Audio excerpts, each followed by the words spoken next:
शीलू बेटा, जल्दी से बाहर आओ, देखो तो कौन आया है। सुशीला अपनी बेटी शीलू को आवाज देते हुए बोली। कौन आया है मम्मी? शीलू भागती हुई बाहर आई। अरे वाह, मोहिनी बुआ जी। और भागते हुए शीलू मोहिनी जी के गले लग गई और चहक चहक कर अपनी बुआ जी से बातें करने लगी। पहले बुआ जी को आराम तो कर लेने दो, सफर से थक कर आई है। नहीं मम्मी, पहले मुझे बुआ जी से खूब ढेर सारी बातें करनी है। भाभी कर लेने दीजिए शीलू को बातें, शादी के बाद तो वैसे भी जल्दी मिलना नहीं हो पाएगा इससे। हाँ सो तो है जीजी, कैसे बेटियां बेल की तरह बढ़ती चली जाती हैं और कब शादी लायक हो जाती हैं पता ही नहीं चलता। सही बात है भाभी, अभी लगता है कल ही की तो बात है जब शीलू नन्ही सी आपकी गोद में आई थी और आज देखिए शादी लायक हो गई। हाँ सही बात जीजी, सुशीला ने कहा। भाभी लेकिन रीना बहू किधर है, दिखाई नहीं पड़ रही? मोहिनी ने पूछा। रीना अंदर रसोई में है, चलिए मैं उससे वहीं मिल लेती हूँ। और जैसे ही रीना ने बुआ जी को देखा, झट से उनके चरण स्पर्श करके बोली, आप कब आई बुआ जी?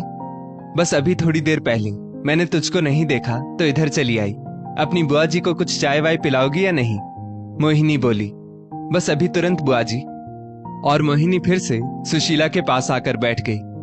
बड़ी प्यारी बहू है रीना, शादी में ही रहना हुआ था इसके साथ, उसके बाद तो अब मिल रही हूँ। स्वभाव संस्कार तो कूट कूट कर भरे हैं इसके अंदर, इसके मम्मी पापा ने।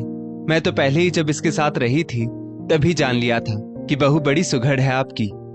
सुशीला जी के बेटे सुमित ने रीना से मनपसंद शादी की थी और रीना सच में बहुत प्यारी है, लेकिन सुशीला जी अभी तक उसको मन से नहीं अपना पाई थी। इतने में रीना चाय लेकर आ गई। लीजिए बुआ जी, आपकी गर्मा गर्म मसालेदार चाय। तुझे याद है अभी तक कि मुझे मसालेदार चाय पसंद है? बुआ जी, क्या ये बातें भूलने वाली होती है? और वैसे भी अपनों की पसंद हमेशा ध्यान में रखनी चाहिए। और ये लीजिए मम्मी जी, आपकी कम पत्ती और कम शक्कर वाली चाय। और फिर से रीना रसोई संभालने के लिए चली गई।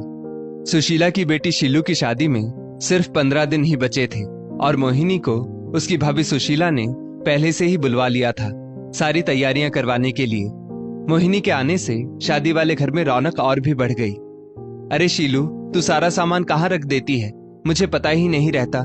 मुझको सब कुछ बता दे, नहीं तो शादी के समय मुझे सामान ढूंढने में बहुत ज्यादा दिक्कत हो जाएगी। सुशीला परेशान होते हुए बोली।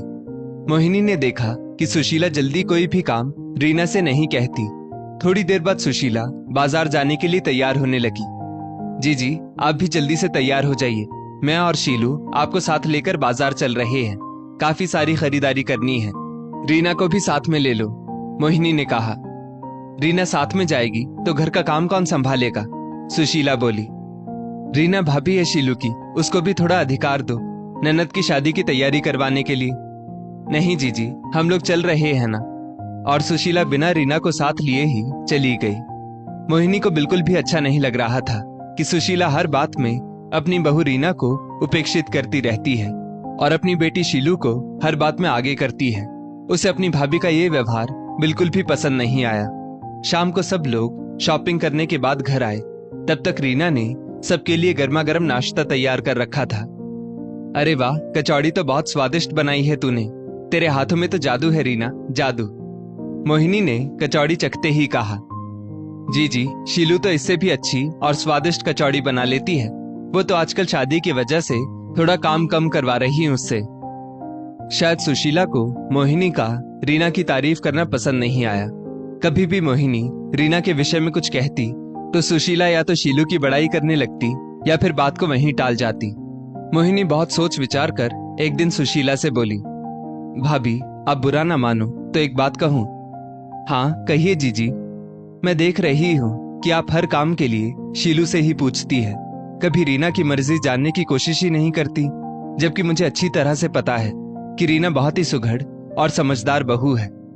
अरे जीजी, रीना पराये घर से आई है और पराये घर से आई लड़की क्या जाने हमारे घर के रीति रिवाजों के बारे में। और शीलू तो मेरी अपनी बेटी है, उसे तो यहाँ का सब कुछ अच्छे से पता है। और फिर रीना को इतनी समझ भी नहीं है खरीदारी इत्यादि की। भाभी आप रीना को पराई क्यों कह रही है? वो तो आपके घर की लक्ष्मी है। और रही बात समझ की, तो जब आप उसको बढ़ाकर आगे लाएंगी तभी तो वो जान पाएगी आपके घर के रीति रिवाजों के बारे में। फिर कल को शीलू ससुराल चली जाएगी तो आपका ख्याल यही रीना ही रखेगी। जी, अपनी बेटी ही होती है और बहू तो पराई ही होती है। ये तो बिल्कुल गलत कह रही हैं भाभी आप अगर बहू को बेटी जितना प्यार देंगी तो बहू भी आगे आकर आपको पूरा मान सम्मान देगी। अभी आपकी बहू नई नई है तो आपके आगे पीछे घूम रही है, और जब उसको सामने से कोई प्यार नहीं मिलेगा तो एक न एक दिन वो भी अपना प्यार लुटाना बंद कर देगी। मेरी मानिए तो बहू को भी अपने साथ खरीदारी और घर के सभी कामों में सहयोगी बनाइए, उसको भी बहुत अच्छा लगेगा। शायद सुशीला को मोहिनी की बातें कुछ कुछ समझ में आ रही थी, और शाम को जब सब लोग बाजार जाने के लिए तैयार होने लगे, सुशीला ने रीना को आवाज लगाई, रीना बेटा चलो तुम भी जल्दी से तैयार हो जाओ साथ चलने के लिए। और रीना मारे खुशी के दौड़ती हुई तैयार होने के लिए कमरे में चली गई। मोहिनी के चेहरे पर विजयी मुस्कान तैर गई। उसे इस बात की बहुत खुशी हो रही थी कि उसने एक बहू को उसका सम्मान दिलवा दिया। दोस्तों, हम बहू को अगर बेटी जितना प्यार और सम्मान देंगे तो हमारी बहू भी हमारे ऊपर प्यार लुटाएगी, और अगर उसको हम पराया ही मानते रहेंगे तो वो कभी भी हमें दिल से अपना नहीं पाएगी। इस स्टोरी को लेकर आपकी क्या राय है नीचे कमेंट करके जरूर बताइएगा, और ऐसी ही और भी बेहतरीन वीडियोस के लिए हमारा पेज जरूर फॉलो करें। धन्यवाद।